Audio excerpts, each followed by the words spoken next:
ಕೊಟ್ಟಿಯೂರು ದೇವಸ್ಥಾನದಲ್ಲಿ ಕನ್ನಡಿಗರ ಜೊತೆ ತಾರತಮ್ಯ ಆಗ್ತಿದೆಯಾ? ಮೈ ಮೇಲೆ ಕಾಲಿನಿಂದ ನೀರು ಹಾಕಿ ಹಿಂಸೆ ಕೊಟ್ಟಿರೋ ಆರೋಪ. ಕೊಟ್ಟಿಯೂರಿಗೆ ಯಾರು ಬರಬೇಡಿ ಅಂತ ಕನ್ನಡಿಗರ ಆಕ್ರೋಶ.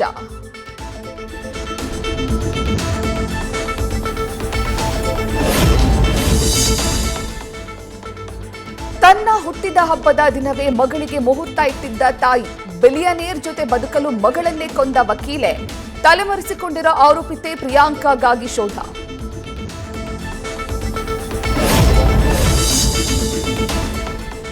ಸ್ವಚ್ಛ ನಗರ ಕನಸಿಗೆ ಜಿಬಿಎ ಸಿಬ್ಬಂದಿಯ ನಿರ್ಲಕ್ಷ್ಯವೇ ಅಡ್ಡಿ. ರಾಶಿ ಕಸ ಸಂಗ್ರಹಿಸಿ ಅಲ್ಲೇ ಬಿಟ್ಟು ಹೋಗ್ತಿರುವ ಸಿಬ್ಬಂದಿ. ಕಾಟನ್ಪೇಟೆ ಅಂಗಡಿ ಮುಂಭಾಗದ ಸಿಸಿಟಿವಿಯಲ್ಲಿ ದೃಶ್ಯ ಸೆರೆ.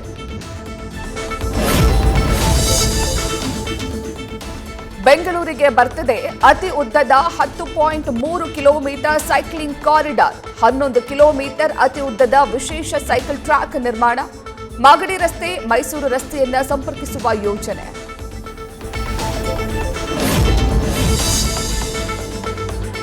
ಸಿಲಿಕಾನ್ ಸಿಟಿಯಲ್ಲಿ ಬ್ಲೂ ಲೈನ್ ಸಂಚಾರಕ್ಕೆ ಕ್ಷಣಗಣನೆ. ಬೆಂಗಳೂರಿಗೆ ಬಂತು ಹೈಟೆಕ್ ಚಾಲಕರಹಿತ ಮೆಟ್ರೋ.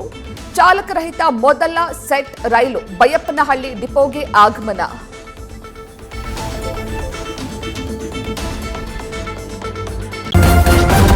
ನ್ಯೂಸ್ ಫಸ್ಟ್, ನಿರ್ಭೀತಿಯಿಂದ ನಿಮ್ಮ ಪರವಾಗಿ.